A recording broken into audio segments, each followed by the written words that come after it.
आपके बीच में जो हम स्टोरी लेकर आए हैं वो है जमीन के कब्जे विवाद को लेकर। यानी अगर जमीन पर जो है, जैसे क्या होता है कि जमीन कोई कब्जा कर लेता है, अब जिसकी जमीन है, मान लेते हैं जमीन का एक क्या होगा, जमीन का एक मालिक होगा, ठीक है, दूसरा जमीन को कब्जा करने वाला होगा, आप ये समझ लें, और तीसरा मान लेते हैं कि जमीन का मालिक जमीन क्या किया, बेच दिया, ठीक है, बेच दिया। अब सीधी सी बात है कि जमीन का मालिक था और वो जमीन को उसको लगा कि कब्जा किया हुआ, हम ऐसा आदमी को बेच देते हैं फिर तुमको बताएगा, है ना, मन में ऐसा हुआ जमीन मालिक को। जमीन मालिक को जो है कब्जा करने दे ही नहीं रहा था, तो जमीन मालिक को लगा अरे कागज तो मेरे पास है, तुम्हारे पास कब्जा है, हम जमीन को बेच देते हैं, बस बेच दिया। अब बेच दिया तो फिर समझ सकते हैं क्या होगा। लेकिन आज जो हम फैसले के बारे में आपको बताने जा रहे हैं, उस फैसले में ट्रायल कोर्ट का जो फैसला है, हाई कोर्ट का जो फैसला है और सुप्रीम कोर्ट का जो फैसला है,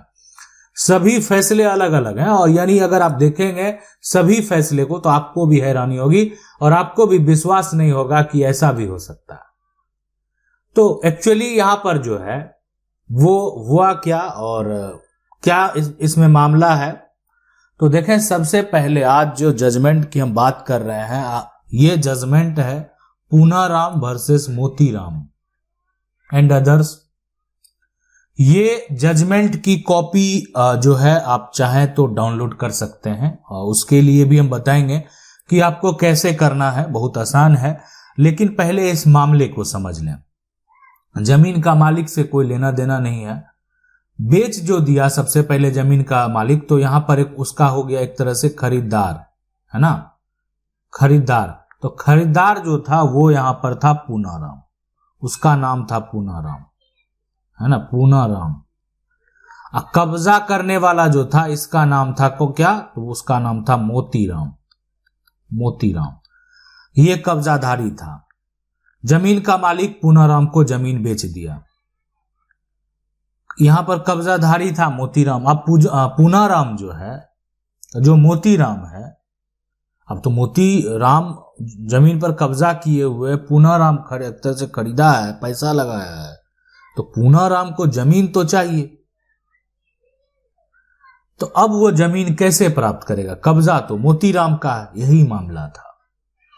और हम आपको बता दें, चलते हैं सबसे पहले इस मामले की ओर। ये पूनाराम का जो मामला है वो राजस्थान का जो है, यहाँ पर बाड़मेर का वो रहने वाला था पूनाराम, और वहीं का मामला है। उसने एक जागीरदार से जो है, जमींदार से जो है जमीन खरीदी, और उनको पता चला कि ये जमीन पर दूसरे का कब्जा है और जिसका कब्जा है उसके पास कोई भी कागज नहीं।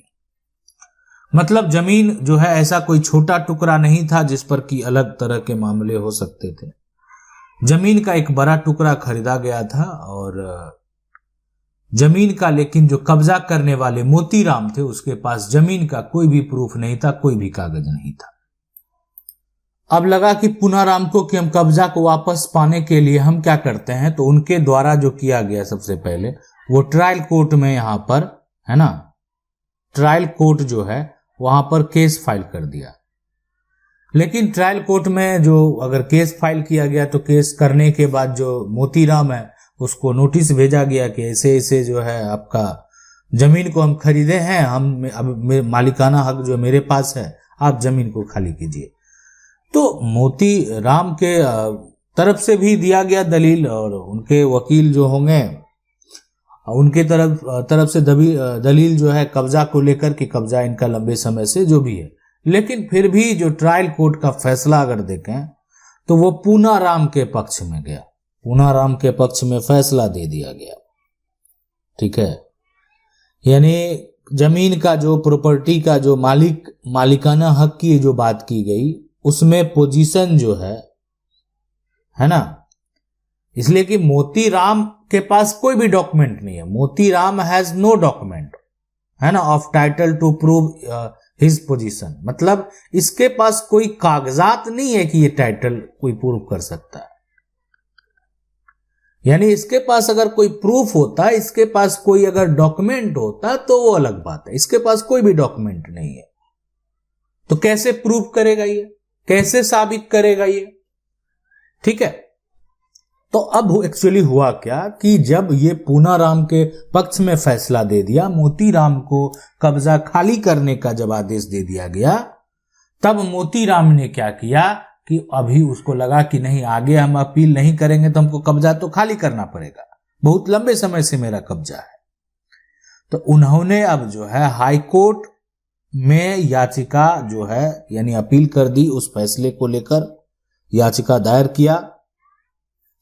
उस फैसले को लेकर उसके अगेंस्ट जो अपील किया गया, अब हाई कोर्ट ने जो है वो इस ट्रायल कोर्ट के फैसले को पलट दिया और मोतीराम का कब्जा जो है बहाल कर दिया।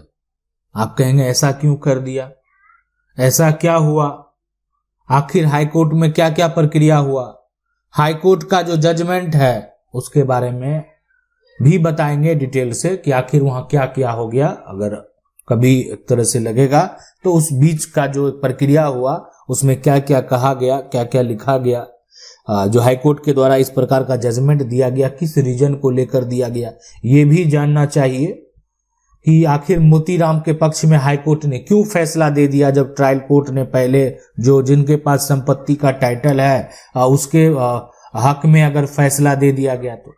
लेकिन अब हाईकोर्ट का फैसला है, अगर पूनाराम सुप्रीम कोर्ट नहीं जाएंगे तो हाईकोर्ट का फैसला उनको एक्सेप्ट करना पड़ेगा, भले उनके पास ट्रायल कोर्ट का फैसला हो, लेकिन अब उनसे बड़ी अदालत जो हाईकोर्ट है उनका फैसला मोतीराम के पक्ष में है। लेकिन पूनाराम ने क्या किया कि फिर से याचिका यानी कोर्ट यानी सुप्रीम कोर्ट में उन्होंने दायर कर दिया। देखें, अगर आप इस जजमेंट कॉपी को डाउनलोड करना चाहते हैं तो आपको कुछ करने की जरूरत नहीं है। पूनाराम वर्सेस मोतीराम जजमेंट जो है वो भी आप सुप्रीम कोर्ट का जो साइट है वहां से डाउनलोड कर सकते हैं, और सिविल अपील नंबर आप देख सकते हैं 4527 ऑफ 2009, इससे भी आप इसको डाउनलोड कर सकते हैं, यानी उस जजमेंट को आप निकाल सकते हैं। ये पूरा कॉपी है, आप उसको डिटेल से पढ़ सकते हैं, ठीक है। इससे भी आप जानकारी प्राप्त कर सकते हैं। ऐसे ही जो जजमेंट हैं, जो मोस्ट इंपॉर्टेंट जजमेंट हैं, वो हम आपके पास लाएंगे, आपको बताएंगे कि आखिर जो है किस प्रकार से आपको क्या करना चाहिए।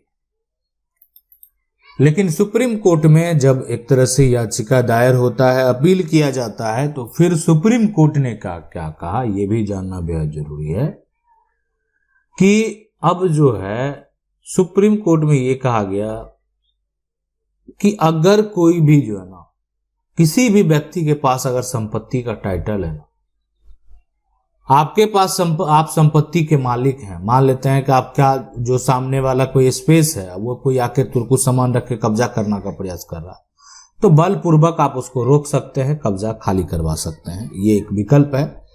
अगर वो कब्जा लंबे समय से है, 12 साल अधिक समय से है, और संपत्ति का टाइटल आपके पास है, ठीक है, और वो उस पर अगर कोई दावा करता है, आप उसके मालिक जो हैं, अगर वो उसमें रहता नहीं, बहुत सारे ऐसे कंडीशन हैं, तो आप उसको एक तरह से रोक सकते हैं किसी प्रकार का कोई कंस्ट्रक्शन करने के लिए, बलपूर्वक आप उस पर जो है एक तरह से खाली करवाने का प्रयास जो है वो कर सकते हैं, और ये पूरा प्रक्रिया होता है। तो 12 साल से अगर मान लेते हैं अधिक समय अगर हो गया है तो केस करना पड़ेगा। तो जो स्पेसिफिक रिलीफ एक्ट है ना, स्पेसिफिक रिलीफ है ना, रिलीफ एक्ट जो है 1963 बनाया गया है, उसके तहत जो आपको केस फाइल करनी होगी। लेकिन सुप्रीम कोर्ट ने फिर पूनाराम के पक्ष में फैसला दिया, जजमेंट आप देखेंगे तो आपको पता चलेगा, और इसमें जो है साफ साफ कहा गया कि जमीन का टाइटल रखने वाला व्यक्ति जो है बलपूर्वक जमीन खाली करा सकता है। सीधी सी बात है कि यहां पर मोतीराम जो है कब जो जमीन का दावा कर रहा है, किस आधार पे दावा कर रहा है, मोतीराम के पास क्या है, मोतीराम सिर्फ जमीन को कब्जा किए हुए, उसके पास कोई भी ऐसा प्रूफ नहीं है जिससे वो साबित कर सके कि वो जो है एक तरह संपत्ति का मालिक है।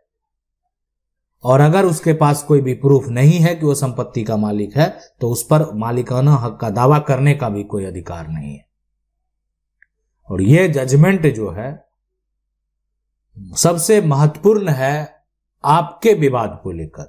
आज अगर आपका भी इसी प्रकार का विवाद है तो तो आज उस विवाद को देखते हुए आप सीख सकते हैं कि आपका जो फैसला होगा, जो फाइनल आपका जजमेंट होने वाला, वो क्या होने वाला। क्या आपको आपकी जमीन मिलेगी या आपको अपनी जमीन नहीं मिलेगी। आशा करते हैं वीडियो अच्छा लगा होगा। वीडियो को लाइक जरूर कर दें। चैनल को पहली बार देख रहे हैं, सब्सक्राइब करके जो बेल आइकन है उसको जरूर दबा लें। मिलते हैं अगली वीडियो में, तब तक के लिए जय हिंद।